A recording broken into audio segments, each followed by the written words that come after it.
Well, sure, Ann and Ruff, we've learned that Kitchens was facing a lawsuit over these allegations, albeit it was difficult to find it because it was filed under the wrong name, Kitchen. But we have confirmed that it is the same person who is running for sheriff. Now, in that lawsuit, he's accused of hitting a suspect 7 to 8 times with his duty-issued flashlight, something that would look similar to this. And he never faced any criminal charges, but he told me when I spoke to him today that he was exonerated of all wrongdoing.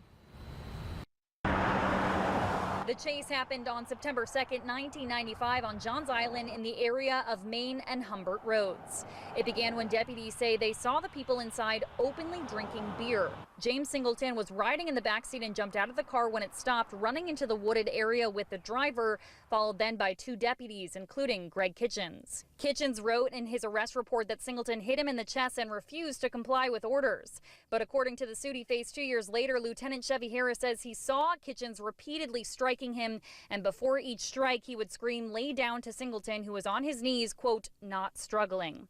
Harris was off duty at the time but in the area and also responded to the call. Harris reportedly later punched Kitchens in the face twice when Kitchens approached him after the interaction, tapping the bloody flashlight on his chest, telling him, quote, "that was some in the woods." I caught up with Kitchens today to ask about the allegations. How do you defend your actions to voters? Any good cop gets in a lawsuit, okay? Law enforcement does involve a good bit of, unfortunate violence. Some people do not want to go to jail, and some things get blown out of proportion. Some people sue when they don't really have a case. Kitchens also said he was exonerated and didn't face punishment. He resigned from the department in 1998 and was noted to be eligible for rehire, though he never returned to law enforcement in South Carolina and joined the U.S. Marine Corps. The allegations bear a similarity to a case of former Deputy Hank Carter last year, who was fired and charged after body camera video showed him punching a suspect numerous times in the face following a chase. I asked Kitchens if he'd support the actions taken against Carter if he was in charge. Here's what he had to say. It's important to very carefully look at evidence, testimony, and everything else before we rush into a decision. Mob decisions on justice is not the American way. And as your sheriff, I will make sure my deputies always get a fair shake. The lawsuit was later settled for an unknown amount and the case dismissed. His opponent, former police chief of Mount Pleasant, Carl Ritchie, has also faced some allegations, some past lawsuits, but they are not for anything that is directly related to his actions, but rather in his capacity as chief. The two will face off in a runoff election on Tuesday, June 25th, and early voting begins on the 19th. For Live 5 Investigates, I'm Blair Sable. You paid for it, but you didn't have to. The former president of the United States returned to the state to campaign, owing one agency thousands of dollars. Dorchester County sent the Trump campaign a bill for $26,000 for his visit last year, which ended up being footed by taxpayers instead. Investigative reporter Blair Sable has been following up on the situation for us. So, Blair, what is the county doing to get their money?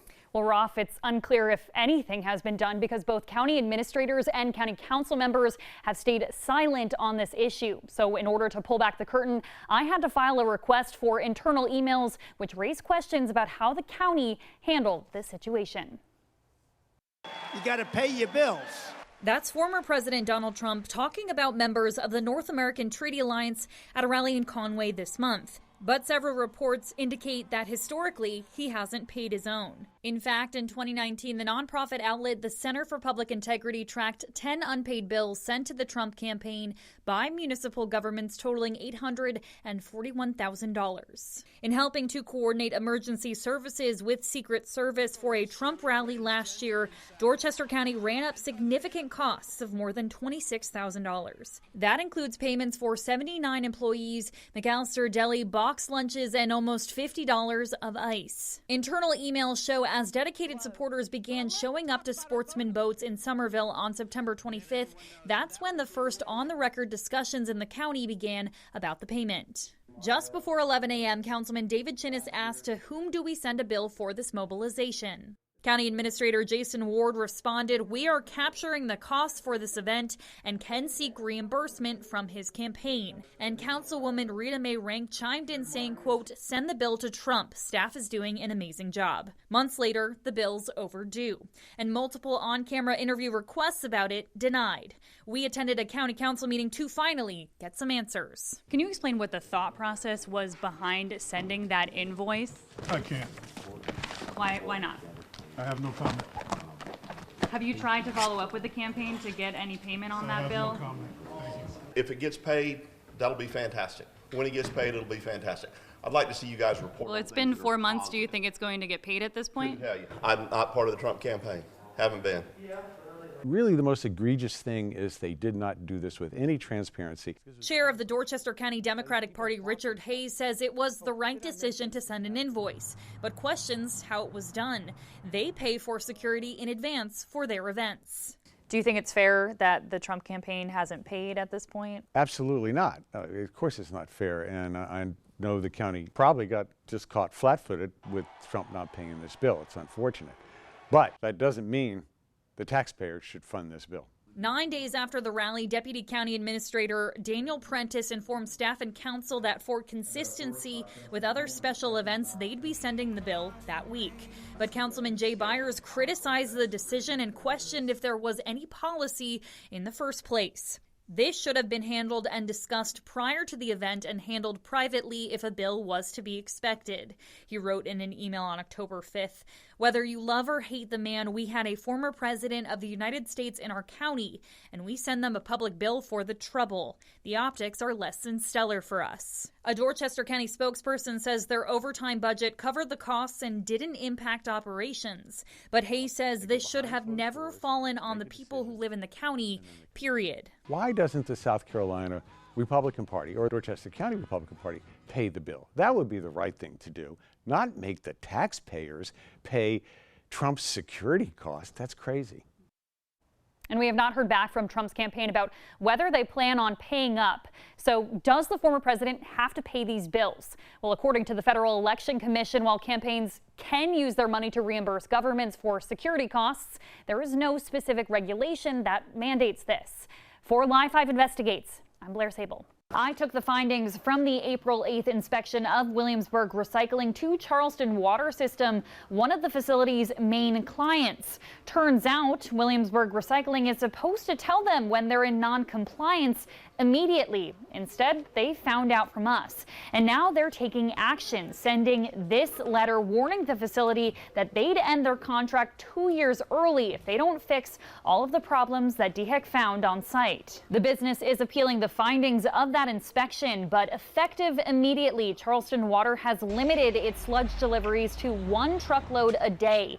As a reminder, Charleston Water takes biosolids, a byproduct of the waste processing at Plum Island, to Williamsburg Recycling to compost it. It saves the agency more than $1,500 per truckload to send it to the facility 60 miles away, then to a local landfill.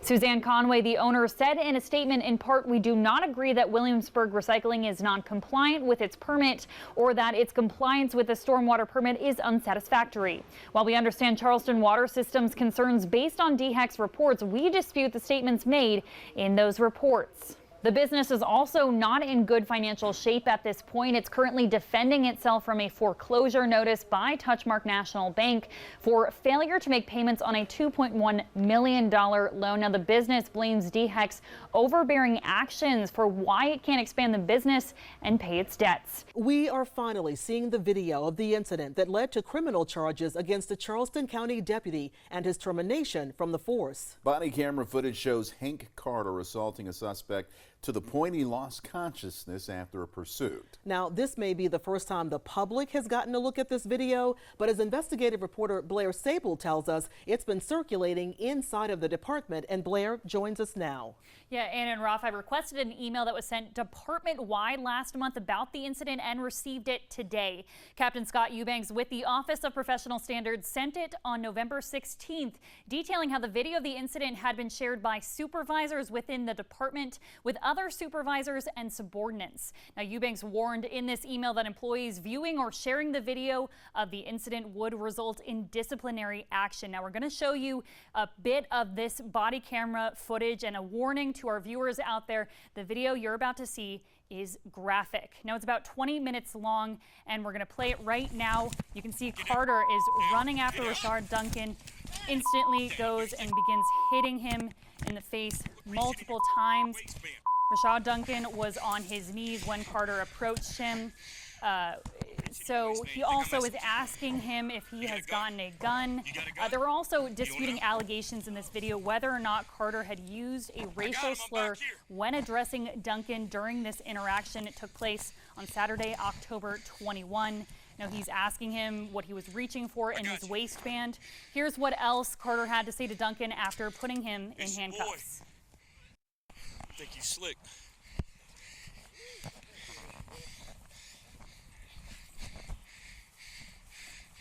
Enjoy that little nap.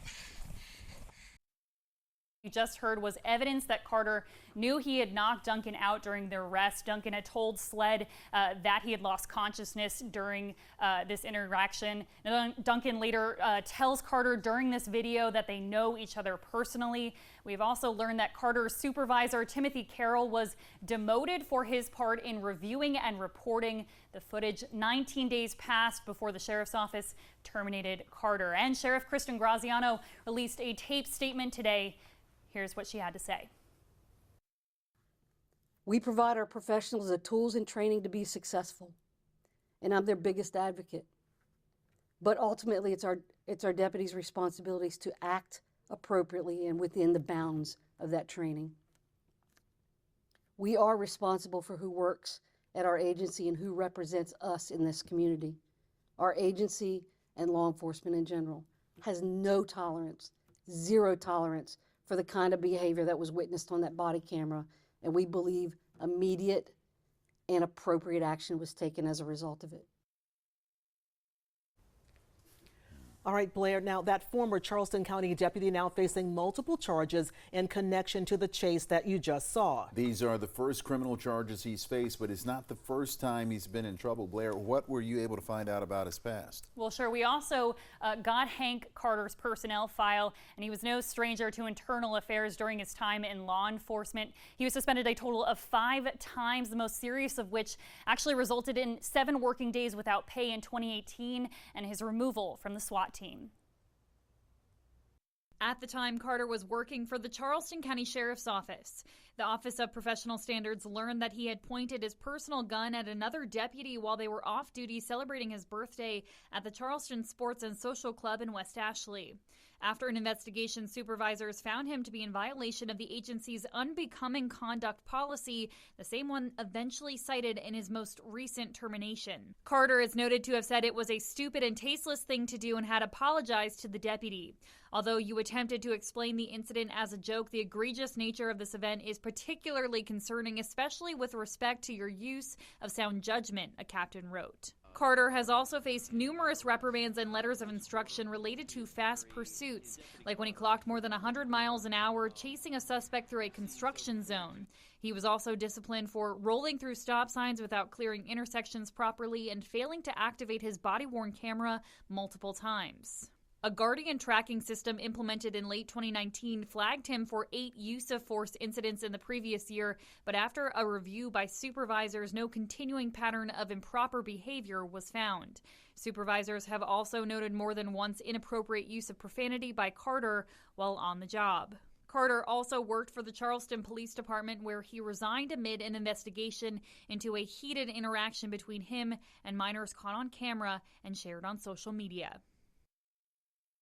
Despite these repeated reprimands, it's noted several times that Carter was a valued member of the team for being a proactive deputy, getting top marks for pursuits, arrests, plus illegal gun and drug seizures totaling thousands of dollars. Blair Sable, Live 5 News.